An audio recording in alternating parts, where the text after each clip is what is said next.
L'inflation, l'économie au ralenti, le chômage exponentiel, sauf qui peut en Haïti, dans une colère généralisée contre les élites au pouvoir, en particulier depuis le scandale de corruption, l'affaire des Petro-Caraïbes. Vous avez la parole pour nous parler de ce que vous vivez au quotidien, les voisines, les voisins, haïtiens, haïtiennes. Mettre des mots pour ordonner le chaos et peut-être pour mieux espérer, notamment pour la jeunesse, parce que 70% de la population a moins de 30 ans en Haïti. Je vous rappelle notre numéro de téléphone. Je sais que vous nous écoutez tous les jours en Haïti, mais avec le décalage horaire, très souvent vous ne pouvez pas participer à l'émission. 33 1 84 22 71 71. C'est aussi le WhatsApp pour appeler gratuitement et nous laisser des messages. Je vous présente nos invités dans le studio. Josette Bruffa-Thomas, bonjour. Bonjour Emmanuel. Vous êtes haïtienne, présidente de l'association Haïti Futur, association franco-haïtienne chargée de promouvoir la culture, l'éducation, l'entrepreneuriat sur le territoire haïtien. Autant de mirages quand on regarde l'état du pays aujourd'hui, mais en tout cas, vous avez fait, vous me disiez avant qu'on démarre l'émission, depuis le tremblement de terre, combien d'allers-retours avec votre 52 pays? allers-retours. Et vous étiez dans l'avion le jour du séisme, il y a 10 ans. Oui, j'étais dans l'avion, le dernier avion d'Air Caraïbes qui atterrissait au moment où la tour de contrôle est tombée. Donc nous avons dû repartir sur Pointe-à-Pitre, parce que à Saint-Domingue, on a averti le pilote de ne pas atterrir. Tout cela semble si loin en même temps, vu ce que vit votre pays aujourd'hui. Jean-Marie Théodat, bonjour. Bonjour. Vous êtes haïtien, géographe à la Sorbonne, Paris 1 et professeur à l'Université d'État d'Haïti. Vous avez publié un texte dans le journal Libération en octobre dernier, Lettres de Port-au-Prince sur fond de guerre civile. Vous êtes reparti juste après le séisme en Haïti. Tout à fait, ça va faire maintenant 10 ans. Et je suis de retour dans cette ambiance chaotique que vous venez tout à l'heure de brosser. On sera en ligne également avec Jackie Lumarque, recteur fondateur de l'université privée Quisqueya à Port-au-Prince, une université très reconnue, prestigieuse, qui est également pour le moment à terre, et Ghislaine Jean-Louis, directrice d'une école élémentaire dans la banlieue de Port-au-Prince, à Croix-des-Bouquets, qui est pour le moment ces jours-ci aux États-Unis. 33 1 84 22 71 71, c'est le numéro de téléphone pour faire entendre votre voix d'Haïti. Je vous lis quelques messages que nous avons reçus, qui ont été postés aussi audio sur WhatsApp. Mathieu a posté le texte suivant. Il est étudiant en droit. Il habite au village, à Village de Dieu, au sud de Port-au-Prince. Le quotidien des Haïtiens est synonyme d'enfer, nous dit Mathieu. Nous n'avons pas accès aux produits de première nécessité. Les enfants ne peuvent pas aller à l'école. Des gens sont enlevés, violés. Dans chaque coin, il y a un petit gang. Des crimes atroces sont commis quotidiennement. J'ai l'impression, nous dit Mathieu, que chaque Haïtien cherche à en tuer un autre. Des enfants sont armés de gros calibres. D'autres sont assassinés, parfois brûlés vifs. J'ai vu une fillette de 14 ans brûlée vive parce que son cousin appartenait à un gang adverse. La police, qui devrait garantir la sécurité de chaque personne, participe à des massacres aux côtés des gangs armés. J'ai honte d'être un Haïtien. Si l'enfer est plus dur ou égal à mon quotidien, alors il faut remettre en question la bonté de Dieu. Voilà, c'est Mathieu, étudiant. Joseph a 24 ans, il est agressié en banlieue de Port-au-Prince, en deuxième année de langue à l'Université d'État d'Haïti. Mon université est fermée depuis le mois de juillet, elle rouvre la semaine prochaine. Moi, ce que je veux, c'est la sécurité et l'ordre dans mon pays. Et puis il y a aussi un message d'une voisine posté de Cap-Haïtien, la deuxième ville dans le nord du pays. On l'écoute. Bonjour, je suis Rodjana Félistin, je vis au Cap-Haïtien. La ville du Cap avant le séisme était la plus belle province d'Haïti. Maintenant, elle est la plus sale. Les rues sont dans un état grave, déplorable. L'air que nous respirons est pollué et nos mondes sont déboisés. Et les Capois sont des pourrianistes, ils s'en foutent complètement. Les maires sont des irresponsables et nos élus nationaux ne pensent qu'à remplir leurs poches. Ils ne sensibilisent pas le peuple. Ils ignorent les jeunes qui sont des espoirs de demain. Ils n'ont pas levé le petit doigt pour nous aider à combattre le réchauffement climatique. on est abandonné à notre triste sort. Et puis il y a aussi Johan à Port-au-Prince qui a posté au 33 1 84 22 71 71. Salut 7 milliards de voisins. 5 ans après le séisme, on pensait que le pays était en reconstruction. Ce n'est qu'après qu'on s'est rendu compte que ce n'était pas vrai. Mais la partie la plus dure est venue après l'élection, où on a eu à choisir un autre président qu'autre que le président Matéli. On ne peut pas dire qu'on s'est enlisé parce que c'est un petit pays. C'est tout simplement parce que les gens pensent que les étrangers doivent venir et faire les choses à leur place. Et on n'investit pas vraiment pour que l'eau arrive dans les robinets, pour qu'on puisse manger à notre faim. On est devenu un pays fragilisé. Il n'y a plus d'électricité. On n'arrive même pas à marcher dans la rue. Les gens ne peuvent pas aller à l'hôpital s'ils ont un problème. Et ceci est effectif pour tout le monde. On ne peut pas dire pour les gens qui sont riches, pauvres. Si on ne peut pas aller à l'étranger, on ne pourra pas se soigner. Des gens peuvent travailler, mais ils n'arrivent pas à trouver. Vivre comme nous vivons, franchement, c'est dur, c'est injuste. 7 milliards de voisins. On existe ensemble. Haïtiens, haïtiennes, cette émission 7 milliards de voisins vous est dédiée entièrement aujourd'hui. Jean-Marie Théodat, vous êtes géographe, vous êtes rentré d'Haïti il y a 2 semaines maintenant. Comment se mesure l'effondrement de l'État, l'effondrement du pays ? Cela se mesure à plusieurs échelles. À l'échelle individuelle, je pourrais répéter et reprendre à mon compte ce qu'ont dit les différents correspondants que vous venez de lire, les différents auditeurs. Savoir. C'est dur de les entendre. C'est dur, mais c'est d'une banalité à pleurer aujourd'hui à Port-au-Prince. Moi, je vis ça depuis 10 ans, justement. C'est-à-dire le tremblement de terre dont nous commémorons quand même, on va dire, le souvenir. On aurait pu penser que c'était hier, tellement la situation est grave par rapport à ce qu'elle était déjà avant. Et aussi parce que, à l'échelle de l'individu, précisément, on peut dire que rien n'a changé. Notre quotidien est devenu pire qu'avant. À l'échelle de tout le pays, je pense qu'on a encore gravi, je dirais, un échelon dans l'ordre de la gravité et du désespoir. C'est dire que le tableau est sombre, en fait. Et il n'y avait pas d'insécurité réelle, d'agression, de pillage au lendemain du séisme, en tout cas pas immédiatement. Pas immédiatement au lendemain du séisme, mais plutôt une solidarité. C'était déjà, on va dire, dans un climat d'insécurité sociale assez général. Donc, à l'époque, on se disait que le tremblement de terre est d'une gravité telle que c'est probablement le fond de la mare, qu'on ne pouvait que rebondir. Mais en fait, la preuve est faite qu'on pouvait encore tomber plus bas. Josette Bruffard-Thomas, vous étiez encore en Haïti cet été ? Oui, j'étais encore en Haïti cet été.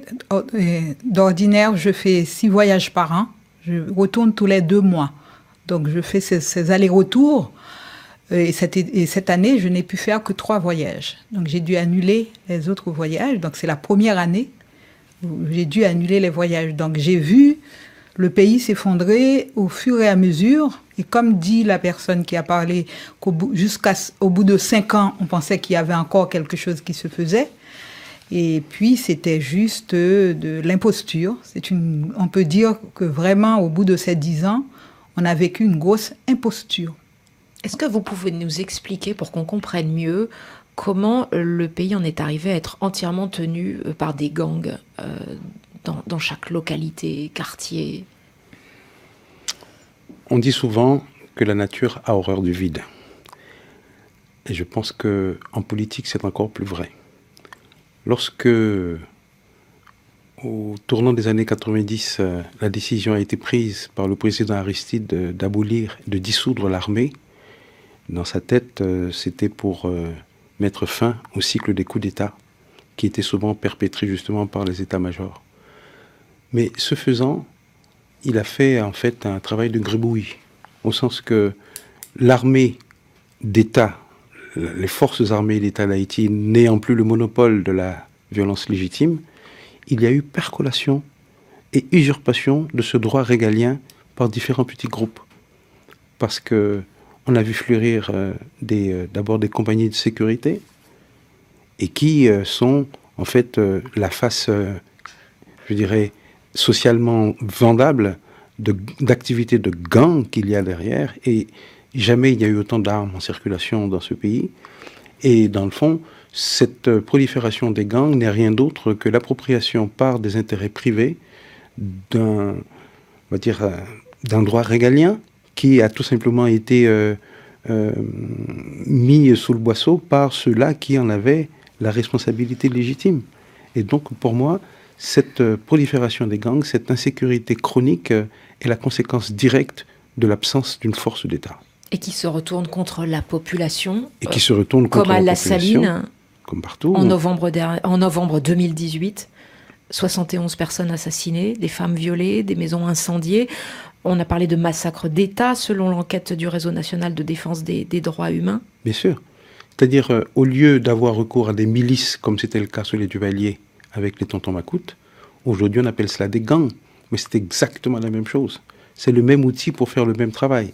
C'est-à-dire des civils qui sont payés par des hommes d'État pour faire un travail, non pas de police, mais un travail de terreur auprès de la population qui, elle, revendique ses droits légitimes. Il faudrait parler aussi de Tokyo, de Bel Air, de Martissan, des quartiers, des communes. Et de barbecue, c'est-à-dire ce chef de gang absolument sanguinaire qui fait la pluie et le beau temps sans jamais être inquiété par la police. Agent du département du maintien de l'ordre, qui a été démis de ses fonctions depuis. Mais effectivement, il n'y a pas de procédure pénale lancée depuis le massacre du quartier très populaire et très pauvre de La Saline. Aujourd'hui, les bus, c'est toute une vie quotidienne qui est affectée par cette insécurité.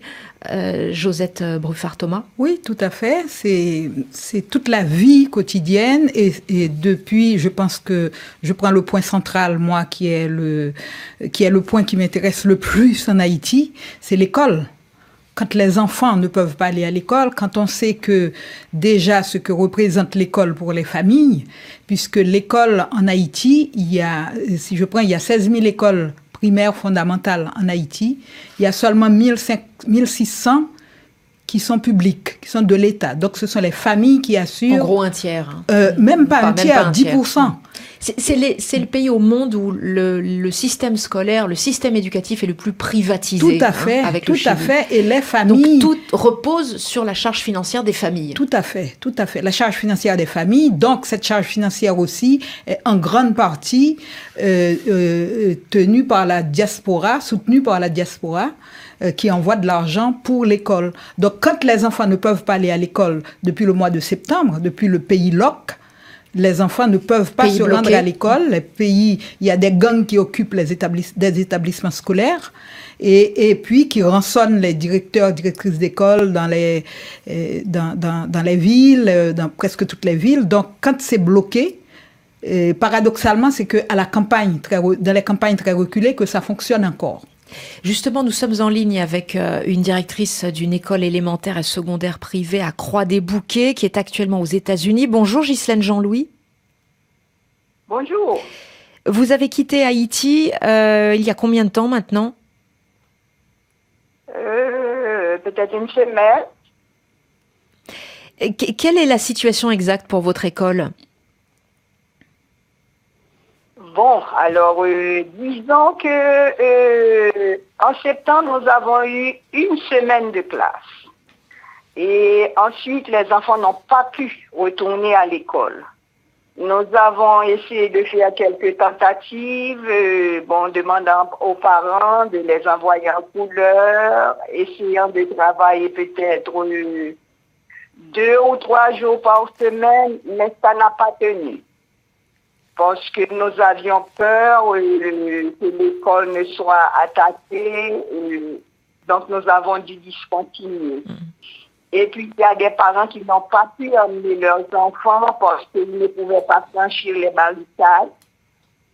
Et j'ai même eu un professeur qui m'a rapporté n'avoir pas pu emmener sa fille à l'école parce que dès qu'on vous voyait avec un enfant, dans la rue. On vous attaquait carrément, puisqu'ils suspectaient que vous allez emmener votre enfant à l'école, donc elle-même, elle n'a pas voulu Est-ce que vous confirmez, Ghislaine Jean-Louis, que des écoles doivent payer des taxes aux gangs pour pouvoir rouvrir? Je ne peux pas confirmer moi-même, puisque je n'ai pas été victime de cette situation. Mais j'en ai entendu parler. Et donc, pour moi, je ne peux pas confirmer. Je n'ai pas eu ce problème personnellement. Vous comptez rouvrir votre école? Bon, l'école a déjà repris depuis le 3 janvier. Alors moi-même, étant donné que cette situation de l'OC a eu un effet vraiment négatif sur moi-même, donc disons que j'ai pris le large temporairement pour pouvoir me reprendre. Qu'est-ce que vous entendez par effet négatif, Ghislaine Jean-Louis? Et bon, écoutez, tout ce que vous devez faire, c'est comme lutter avec vous-même. Et bon, j'aurais pu profiter peut-être de cette période et mettre à jour des dossiers, travailler sur certaines choses. Mais c'est vraiment lutter avec toi-même pour faire la moindre chose. Il y a une sorte d'apathie. Et puis, bon, le corps réagit négativement. On commence à avoir des douleurs à l'estomac ou d'autres problèmes qu'on n'avait pas l'habitude d'avoir. Donc, vraiment, c'est pas une situation agréable. C'est comme si on se retrouvait en prison sans être accusé de quoi que ce soit. C'est à peu près comme ça que j'aurais pu décider. Comment font les enseignants qui sont sans salaire depuis plusieurs mois? Aïe, bon, ça c'est... bon, il y a des écoles carrément qui disent que bon,